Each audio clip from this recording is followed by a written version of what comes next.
네, 안녕하세요. 몽송입니다. 오늘이 8월 27일이고요. 화요일입니다. 제가 영상에서 막 드러내진 않았는데 어제 병원 갔다가 오늘도 병원에 갔다 왔거든요. 그래서 그런 거에 대해서 잠깐 얘기해보려고 카메라를 켰고요. 약 받고 3주 정도 지났을 때였는데 잠을 계속 못 잤거든요. 아침에는 약 덕분에 생활이 좀 잘 됐는데 저녁에 자려고 하면 잠이 안 오고 약간 불면증 같은 게 좀 있어서 새벽 되게 늦게까지 잠 못 자고 그랬었거든요. 약을 좀 받아왔고요. 약은 충분히 주셨는데 정말 필요할 때, 잠이 정말 안 올 때 그때 한 번씩 먹으라고 약을 주셨어요. 그리고 오늘은 제가 약간 문제가 생겨서 산부인과에 갔다 왔는데 어제처럼 오늘도 아이 유치원 등원하자마자 바로 갔고요. 문을 9시쯤 여는데 그 전에 도착해서 미리 번호표 뽑고 기다리고 있었거든요. 첫 번째 진료 받고 검사해야 될 거 있어서 다 첫 번째로 후루룩 하고 나왔어요. 제가 약간 산부인과적으로 문제가 2가지가 있었는데 일단 대자연을 안 하기 시작했고요. 한 달 좀 넘게 뾰루지 같은 게 좀 많이 나서 일상생활할 때 너무 불편하더라고요. 그래서 이거는 좀 많이 심각하다. 사실 난 지는 좀 됐어요. 근데 불편할 정도여가지고 도저히 안 되겠더라고요. 그래서 참다가 병원에 갔는데 2가지 사항을 선생님께 얘기 드리니까 일단 뭐가 난 거는 약 먹고 주사 맞고 연고도 바르고 하면 괜찮아진대요. 상태도 보셨을 때도 그닥 많이 아팠었겠다. 왜 이제 왔냐? 같은 말씀을 하셨지 엄청 심각한 말씀은 안 하셨는데 그 대자연을 안 한 기간이 사실 기간적으로 봤을 때는 그렇게 막 심각한 기간은 아니래요. 막 몇 개월씩 된 건 아니니까요. 혹시라도 그렇게 안 했을 때 안 좋은 경우로는 난소에 혹이 생길 수도 있다고 하더라고요. 혹이 있을 거다라고 말씀하셔서 그렇군요. 혹이 있으면 안 되는데 이제 그러고서 의자에 앉았는데 혹을 보려면 초음파를 해야 되고 초음파를 해보니까 진짜 혹이 있더라고요. 한 3cm 정도 되는 혹이 있어가지고 이거 큰일 났구나. 제가 과거 한 몇 년 전 지금처럼 이렇게 수술하고 그러기 전에 한번 병원에서 수면 마취? 비슷한 어떤 걸 받은 적이 있거든요. 제 기억으로는 몇 가지 되는데 하나는 미레나 넣을 때 한번 하고 또 무슨 혹인지 뭔지 발견돼서 그거 떼느라 또 한번 했었는데 다 수면으로 했었어요. 근데 이번엔 수술이더라고요. 복강경으로 배꼽에 구멍을 뚫고 복강경으로 그 혹을 제거하는 수술을 한다고 하더라고요. 모양은 교수님이 보셨을 때 나쁜 모양은 아니라고 하셨어요. 그러니까 좀 심각한 케이스의 혹은 아닌 것 같다. 보통 그런 애들은 모양이 좀 다른가 봐요. 근데 그런 모양은 아니고 이것도 약을 주시면서 주기를 맞춰주는 약이 있는데 그거를 이제 매일 하나씩 먹으면 머지않아 하겠죠, 대자연을. 그렇게 하고 나서 병원에 가면 한 번 더 확인을 해보고 혹이 떨어졌는지 안 떨어졌는지를 이제 보자고 하셨어요. 근데 5%의 확률로 알아서 빠지는 아이가 아니라 위험한 아이일 수도 있다는 거죠. 5%의 확률로 암일 수가 있고 난소암이라고 하죠. 그러면 복강경으로 배꼽에 또 이제 구멍 뚫고 수술을 해야 되는데 만약에 수술하면 한 4박 5일 정도 입원을 한다 했고요. 근데 저한테 있어서 5%지만 똑같은 것도 아니지만 어쨌든 시술을 해본 적이 있고 특히 복강경도 해봤었고요. 그때 복강경 할 때 저 배꼽에다가 뚫었었거든요, 구멍을. 그래서 그렇게 막 낯선 얘기는 아니더라고요. 그러니까 당장 아직 결과는 모르지만 그리고 별게 아닐 수도 있지만 왠지 벌어질 수도 있다. 뭔가 대비를 해야겠다 같은 생각이 들었어요. 처음에 수술을 하게 됐을 때도 뭐 뭐든 그렇지만 대비가 안 돼 있었잖아요. 너무 아파가지고 배가 너무 아파가지고 병원에 갔는데 응급실에서 이거 바로 수술해야 됩니다 라는 얘기를 듣고 바로 수술을 했었으니까요. 그랬다 보니까 5%의 확률이라도 조심해야겠다는 생각이 들어서 이거저거 질문을 드리고, 그러다가 또 최근에 수술과 시술에 대해서 얘기를 했는데 얘기 들으시더니 저의 경우에는 저는 이런 수술을 해서 협착 반응 때문에 시술을 계속하고 이런 문제가 생기니 수술을 하면 안 되는 타입이라고 하시더라고요. 그러니까 수술을 받았을 때 잘 끝나야 되는데 저는 그 수술하고 아무는 단계에서 협착이나 여러 문제가 발생하는 케이스다 보니까 수술 이후에 뭔가 여러 문제가 생기는 몸이다 보니 가급적 수술을 안 하는 게 좋다, 뭐 그런 말씀도 하셨죠. 이게 확실히 문제가 되는 건지 아닌지를 보려면 피 검사를 해야 돼서 피도 뽑고 약도 잘 받아서 왔어요.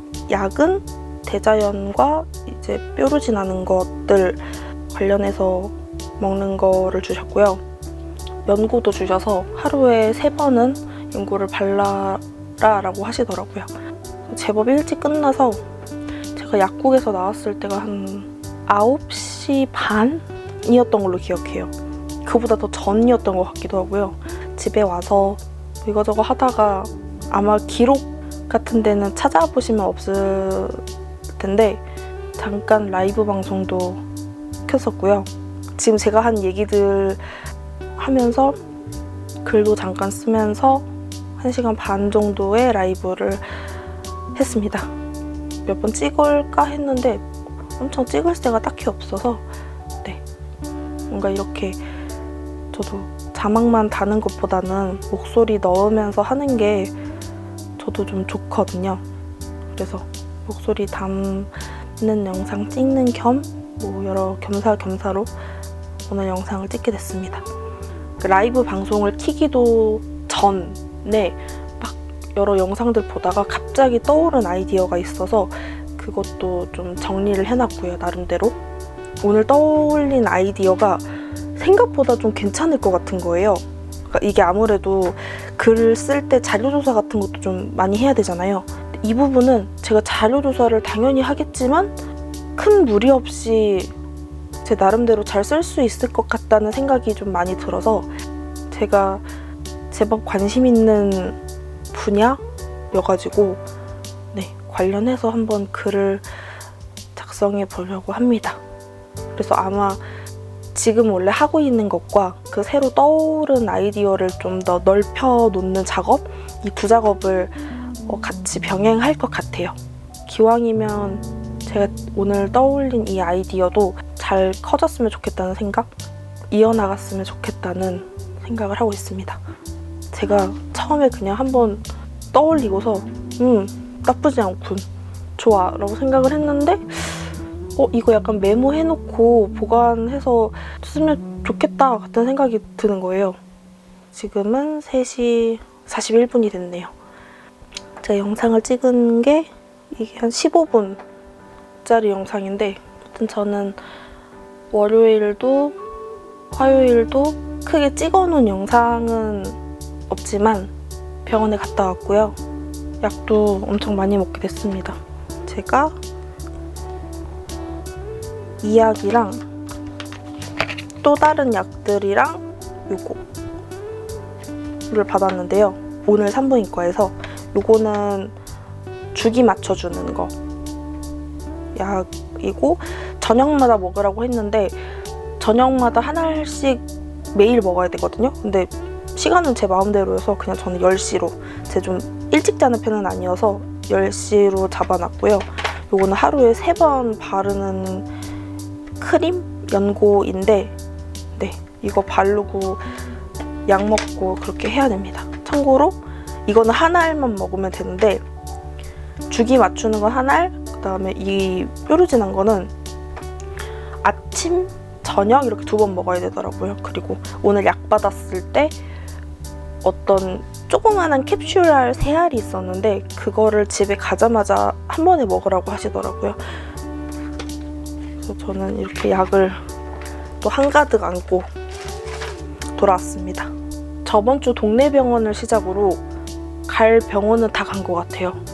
이 관 쪽 관련된 병원 빼고는 다 갔더라고요. 굉장히 귀찮고요. 집순이인 저에게, 물론 최근에 막 밖에 많이 돌아다녔지만 집순이인 저에게 그것도 병원을 계속 가야 된다. 너무 귀찮아요.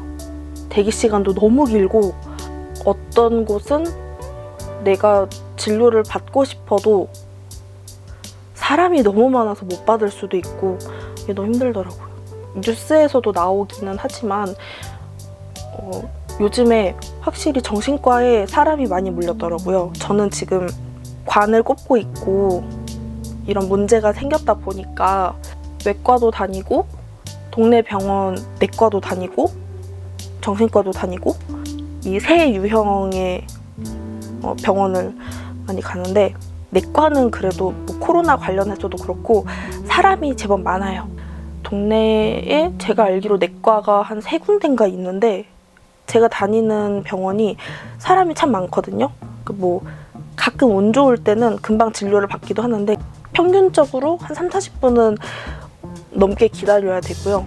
정말 길 때는 한 3시간 정도 기다렸었는데요. 외과랑 정신과는 대학병원을 다니고 있는데 딱 그 대학병원 2곳만 놓고 비교해봤을 때 외과는 상대적으로 사람이 적더라고요.